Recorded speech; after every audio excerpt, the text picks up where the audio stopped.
Tesla? I mean, Robotaxi in June.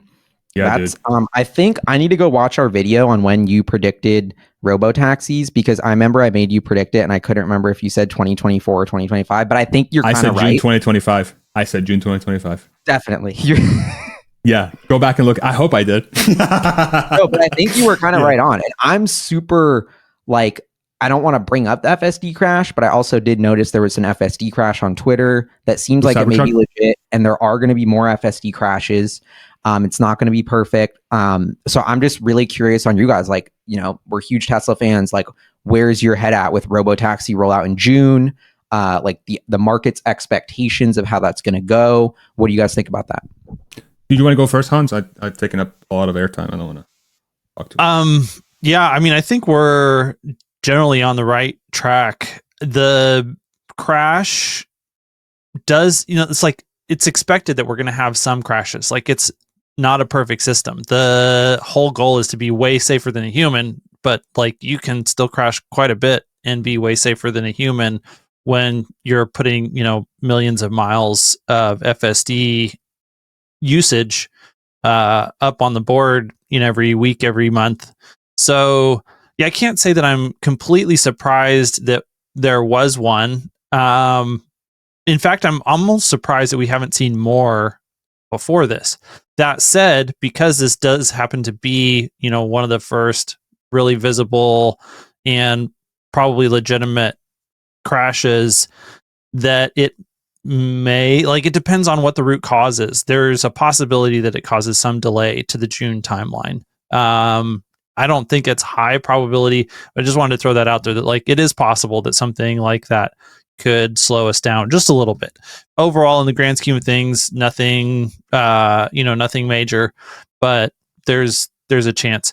That said, man, I don't have hardware 4 on a 2018 Model 3 with hardware 3. I finally just got 12.6.3 the other day, and it is so good. The pace of progress from the first version of 12 on hardware 3, then getting better to the 12.3 releases, then the 12.5 releases. Each time they have released a major update, it has been a significant improvement over the previous one. And it's usually just a couple of months in between those. And so even on hardware 3, I can feel like we are on that trajectory. We're not there yet, but it's just getting better and better and better, faster and faster. And knowing that, all of the different levers that the Tesla AI team has to pull to get us over the finish line, I think it's very, very reasonable for us to start offering Robotaxi rides in June. And potentially, I think, I haven't gone and watched it, but it sounded from some comments that I saw on X, Franz said specifically Cybercab was going to be the car that launches in June, which is kind of crazy. And, they obviously had 20 of them at the 1010 event or something like that. So they've got enough of them if they're willing to use those vehicles to at least start something. And great to use them and start collecting some data. So that would be super cool to see actual cybercabs rolling around. And I'm sure there will be some Model 3s, some Model Ys as well.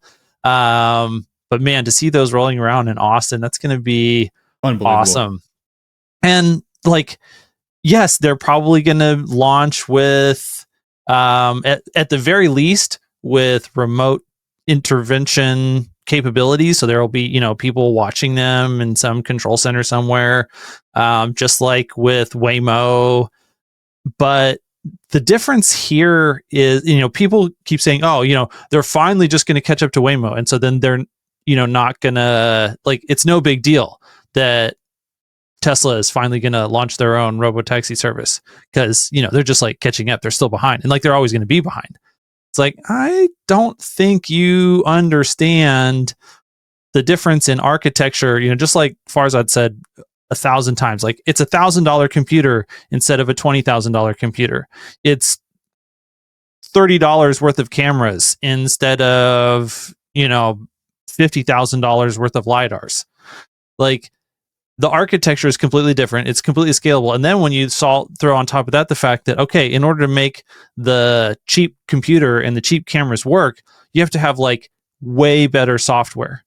And the fact that they have decided this was a software problem, gone all in on the software, and that FSD version 13, version 12.6.3, like these things work on every road in the United States. There's not a single Waymo that can drive on every road in the United States. They can't drive at 99.9% of them. With or without a person paying for it. Like they just can't drive there, period. And so it's obvious that once they figure out how to, like it may start out with way fewer rides than Waymo. But once they figure out the mechanics of offering the service, their ability to go from we offered 1% of the rides that Waymo offered to we did 1,000 times the number of rides that Waymo offered, it's guaranteed, and it's a very short period of time. Like we're talking a couple of years maximum, and it's probably like 12 months from the time when we offer less rides than Waymo until the time where we're 10x the rides that Waymo offered. And that data, just that data alone, will be such an undeniable, like, slap in the face moment that Wall Street will be absolutely unable to to look elsewhere and think that this is not going to be just a runaway success for Tesla and that some other company is going to win robotaxis. That's why Uber is fucked. Like that exact equation is why Uber is fucked. What are more FSD capable Teslas in the United States than there are Uber drivers? Like, I don't understand why that point is difficult to grasp for some people. There are more FSD capable cars in the United States than Uber drivers. What does that mean? The second Tesla turns on self-driving capability for all those cars and all those jurisdictions, okay, the cost of transportation drops by at least 50%. How, in what world can anyone compete with that? Forget Waymo. How does Uber compete with that? How does Legacy Auto compete with that? You're removing the driver, and then all of a sudden, in every jurisdiction, you're going to have cars that can drive themselves. There are more cars than drivers in the United States for Uber, and then Tesla's going to be cranking 3, 4, 5 million of these per year in the next couple of years, right? The entire Robotaxi fleet, Cybertruck Y, 3, S, X, Cybercab, the van, whatever else they come out with. These are all self-driving capable cars. And if it doesn't become obvious in June, okay, I don't know what else needs to happen. If it works in Austin in June, it will work in LA whenever. It will work in New York whenever. It will work in Florida whenever. It will work in Shanghai whenever. It will work basically everywhere except for maybe parts of India and parts of the Middle East and parts of Africa with some of the insane traffic that they have over there. But like the Western markets and China and some other markets are massively ripe for this technology to take hold. And so the June release, I think what that says is, like, this is real for the people that are waiting for it to be real. And if it is real, then the question becomes, will Wall Street price this in now? Like, will they price in the next 5 to 10 years worth of earnings for that business this year or next year? Or will they wait until it ramps more and out, like more? Will they wait until it starts getting turned on in more and more jurisdictions? The outcome is obvious. I don't know of any other car company that can literally spit out millions of units of self-driving cars per year. That company does not exist. Does not exist. So I think there's so many different angles to this because I feel like I always end up playing the devil's advocate. But yes, I think the few things I wrote down. I think the launching with Cybercab, such a good idea. It's like, why, like, let's make it a splash. Sometimes I feel like Tesla is just kind of so engineering and data focused. They forget about like the magic of the consumer experience a little bit. Like when you get your Tesla for the first time, you're just like, oh, just get in your Tesla. It's not, and it's a little bit less like I feel like it could be a bit more magical, honestly, because it's such an amazing product. And so I think they need to focus on that with the Robotaxi launch, like to give it like the sizzle. I personally would, at least, like make it the Cybercab, like launch it with the Cybercab. It's only Cybercabs. They're gold. Like everyone's going to notice it. They have the butterfly doors. Like that's viral. Like even if there's only 5 of them, there's only 800 Waymos in the world, and they're doing like 100 million revenue run rate, and they're everywhere in these cities. So even 20 to 50 cars would actually be like a lot in Austin. So I think, and it's just like, dude, with the Cybercab, you guys are getting me hyped. I know the Franz thing, he said it, but it's like, that would just be so cool to like symbolize we're here versus just a generic Model Y. Also, I think Waymo has teleoperation. So Tesla's going to need to teleoperate these vehicles. Like, at least I don't know if they're gonna, but I think this is a big part of like, yeah, they're autonomous. They can drive themselves, but like things can still go wrong. They're going to need to have people monitoring these cars 24/7, like teleoperated. And I think Waymo does that already. So that's one part of it that is going to make it less profitable off the bat. Then in terms of geographies, Europe bad, China good.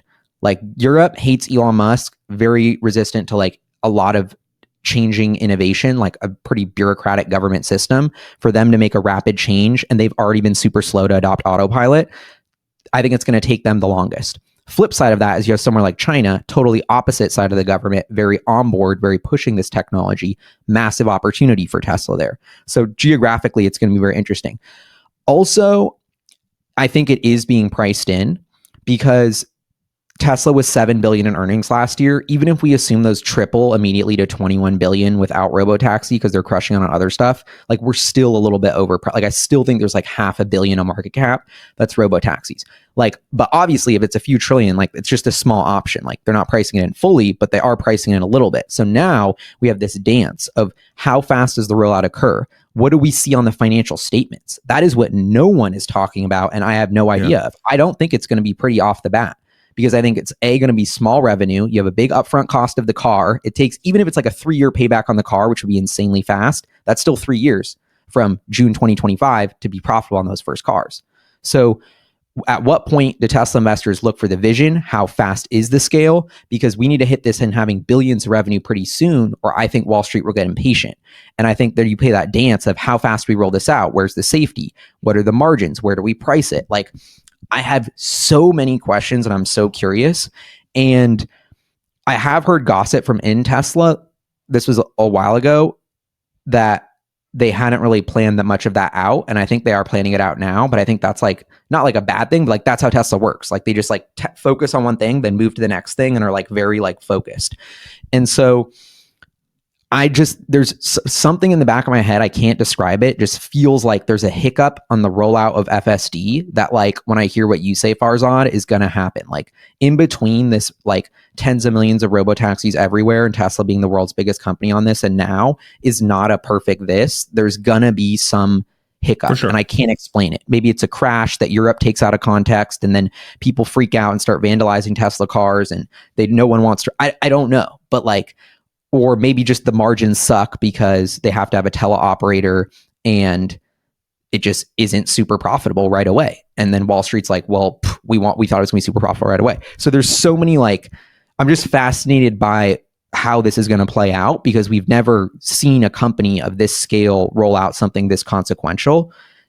And financial markets are having a tough time grappling with it. It's like Elon Musk always comes through eventually with his innovations. So if he comes through with the self-driving car, it's going to create the world's largest company. So you can't discount that at this point.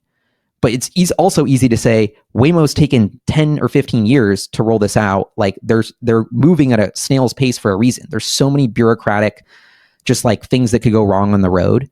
So I don't know. I'm curious with that food for thought. Like, I'm holding my Tesla stock, but I'm also like not holding my breath for the stock to just double again. Like, I think it's more likely that it gets cut in half again and then starts its big move. But I don't know, you know. You want to go? Well, and I always do remember the comment that Elon made back, maybe like the first AI day or something. It was one of the investor meetings of some sort, where he said that once they get to the point of having robotaxis, they're planning to run the company at cash flow break even, as they're just going to continue to reinvest every very important dollar that they bring in to grow as aggressively as possible without leaning into the balance sheet.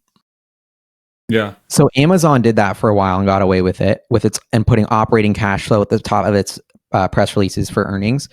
But that is interesting. I'm curious. I want to let Farzad chime in, but I just wanted to be like, whoa, that's a great point, Hans. And I feel like I heard Elon say that, but I didn't like drill it into my head of like, he's literally telling us like Tesla's making a couple billion a quarter now.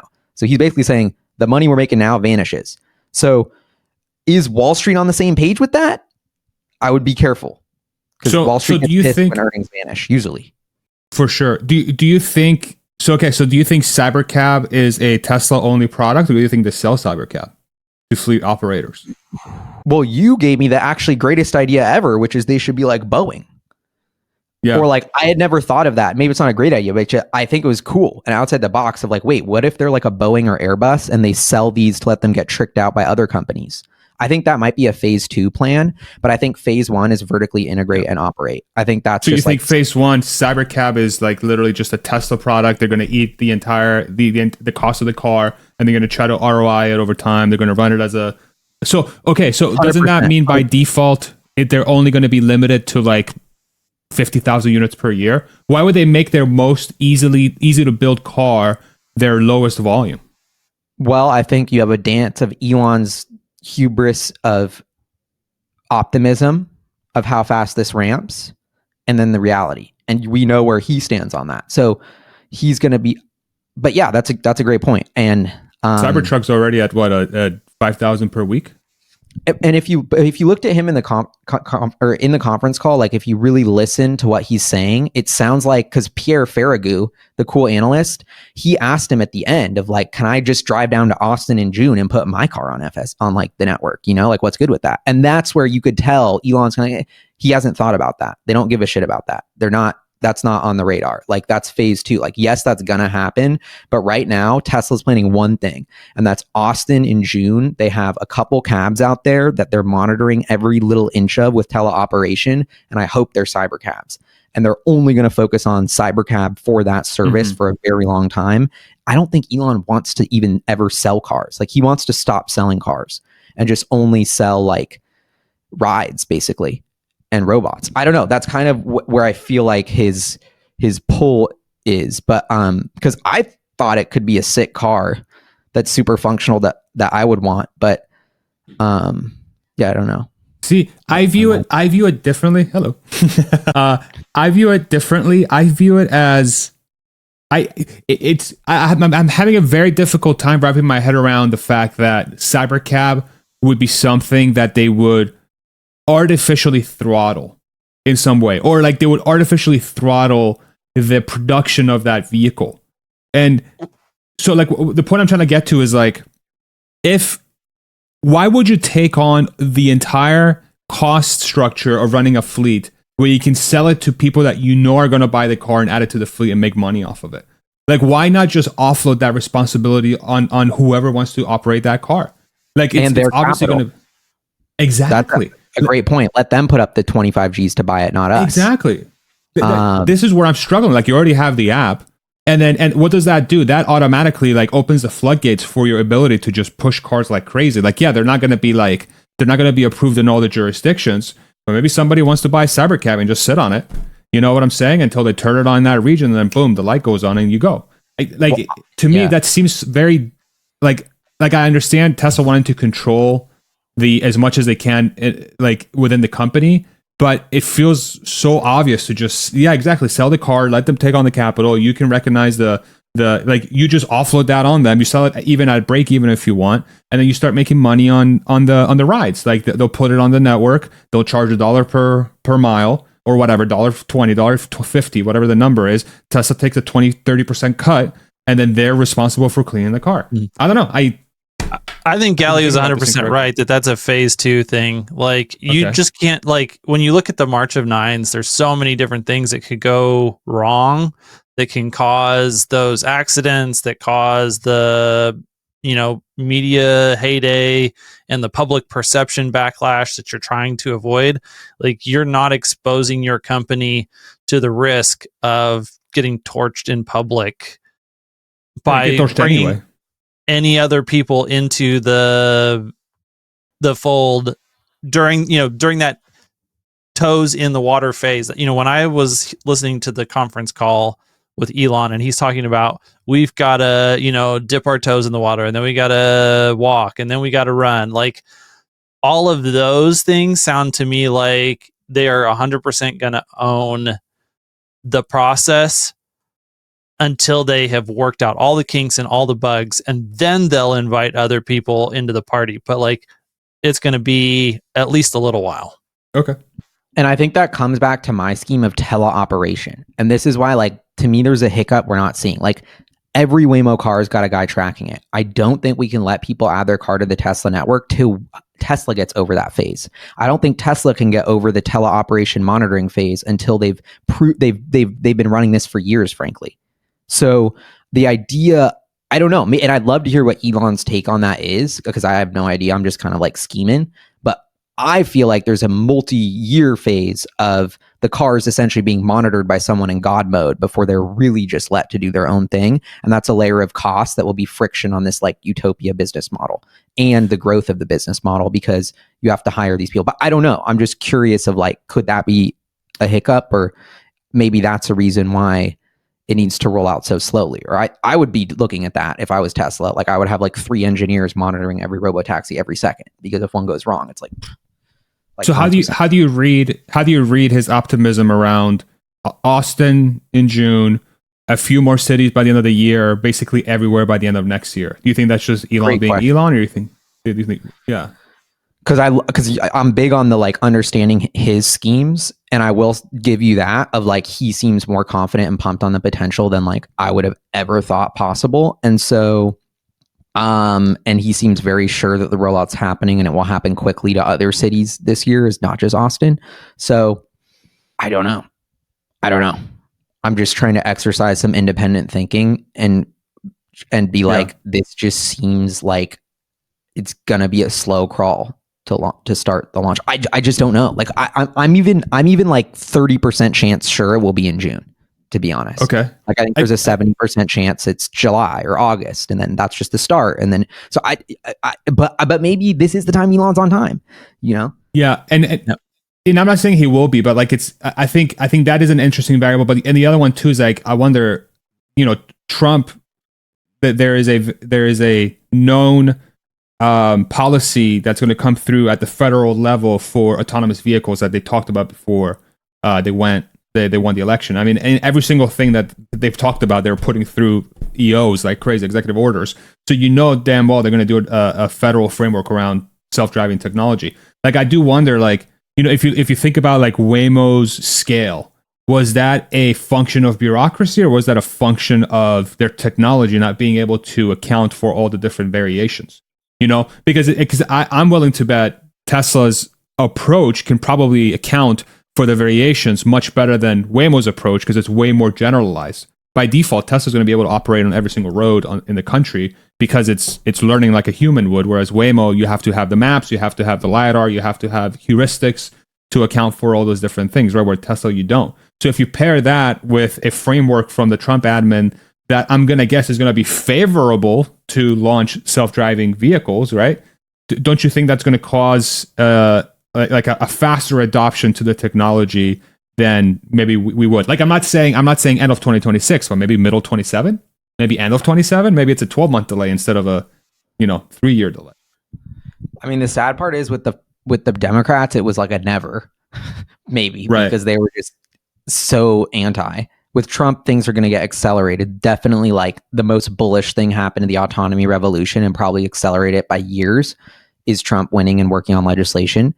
But I will say San Francisco is super liberal, and they have a bunch of self-driving cars there. True. I don't know. And I feel like people are hyped on the self-driving car. Like it's one of those things just so like obviously like tech of the future that people get hyped on it.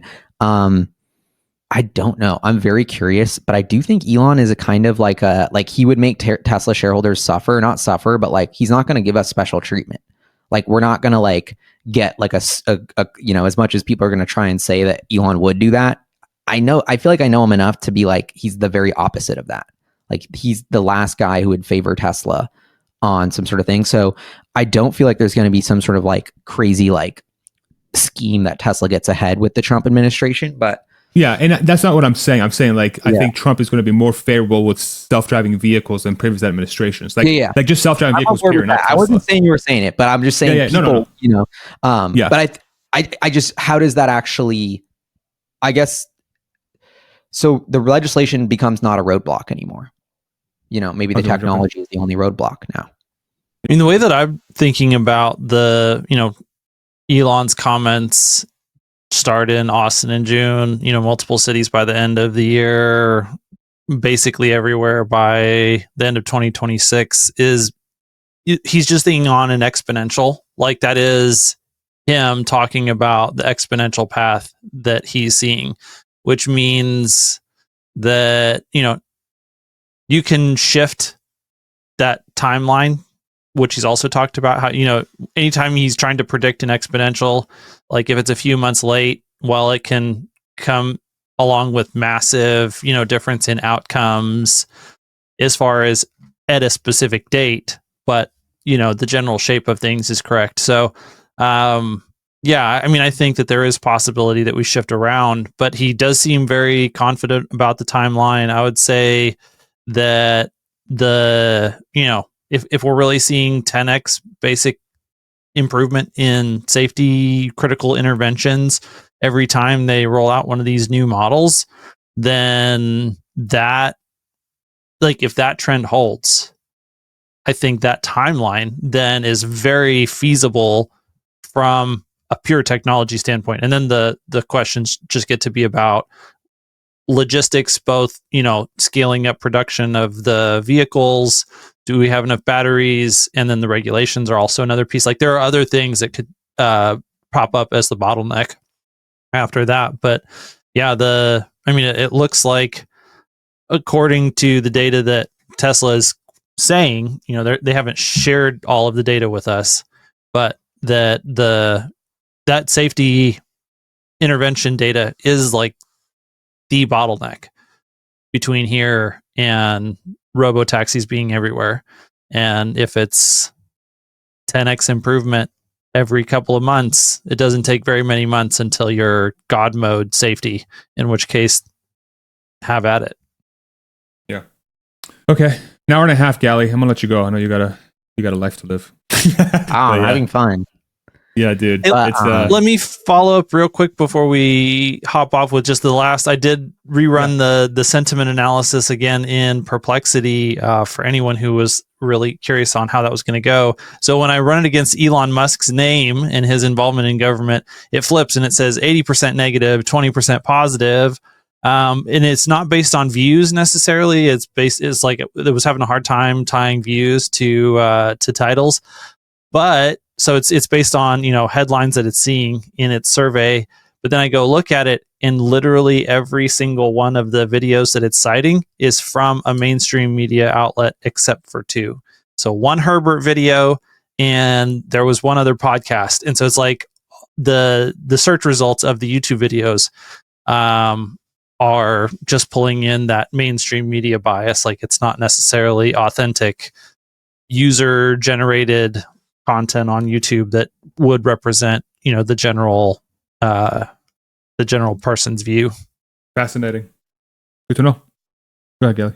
Love it. I think I'm back to my idea. There's just huge opportunity to spread the positive word about Doge, and I hope people do it. And the last thing I wrote down was how fun it's going to be to read Tesla's financial statements in 2028. Oh, yeah. Dude. Okay.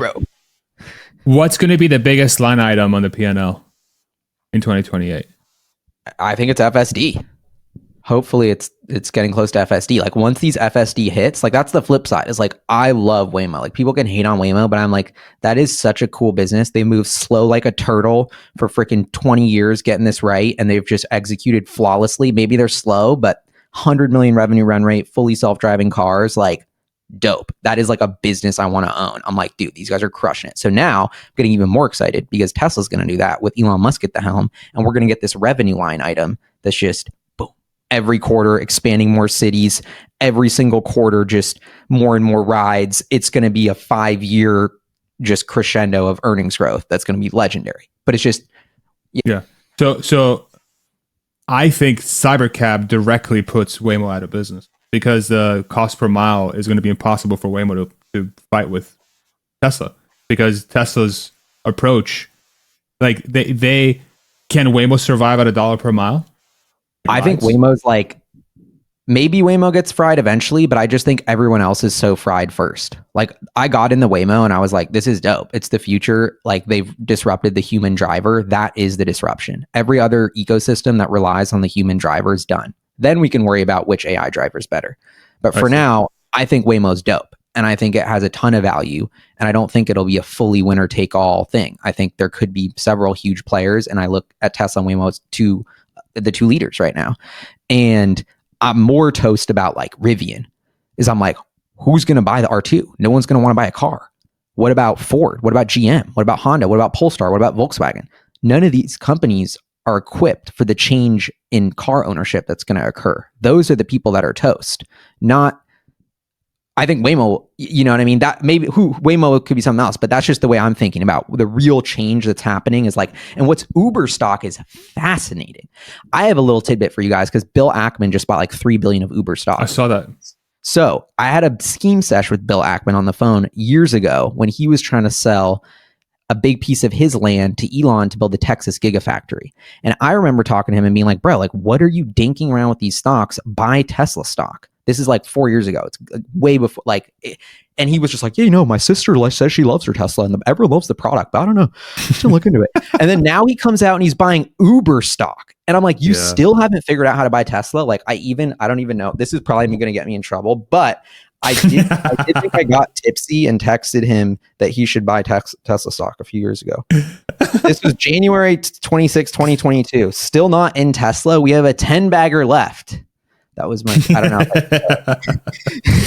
So I'm like, what the hell is, like, that's what I'm fascinated by, like, these people who, like, you think he would get Elon, but it's like, I don't know. What is the bull case? Uber, I don't know. But I also think Uber's in a better position than like Ford or GM because they're nimble. They're a network. They actually like solve people's problems. They have a consumer relationship. Like, I think Uber is going to be a very interesting Switzerland in this, you know, ecosystem. Like, I'm trying to think really ahead. It's like, it's not just going to be Tesla. Everyone else just gets crushed. We're having a whole new ecosystem emerge here. For sure. And so I'm very curious to see how Uber does because, yeah, I'm just curious. I mean, for them to survive and thrive, like, it has to involve some other self-driving technology provider besides Tesla, who, like, over the long term. But, you know, all of these conversations, whether it's Uber, whether, even, you know, GM and some of the other companies, makes me think of the Nikola story. Like, it was obvious to so many people that was a scam and that company was going nowhere. Like, it took years for even that, like, no revenue, no product company to basically die. So, you know, that is the thing that I think about, is just like, sometimes these things that are large, like, it's true that their challenges are overwhelming, but that doesn't necessarily mean they're going to zero tomorrow. Yeah. I think that's a fair statement. Yeah, I mean, I don't understand Uber's value proposition when their entire thing is connecting a human that needs a car to a human that has a car, and when you remove the human from the car, all they're doing is connecting a human to a car that doesn't have a driver, but they have to add a markup to that price with a car that's going to be more expensive per mile than the Tesla solution, which they're going to put on their own network. So it's like, okay, so unless you differentiate from a feature set perspective, unless you start offering like I don't know, hot tubs in a freaking self-driving car or a disco ball with a mini fridge, like how else would you differentiate yourself from Tesla? I sincerely don't understand their value proposition in a world where Tesla can have millions of self-driving cars in the country. I don't get it. But again, I could be wrong, just like I have been on 1,000 different things. So, okay. All right, Gally, we'll let you go. You're awesome. Thanks, Farzad. Thanks, Hans. Great scheming with y'all. Have a great day. Always a pleasure to join the channel.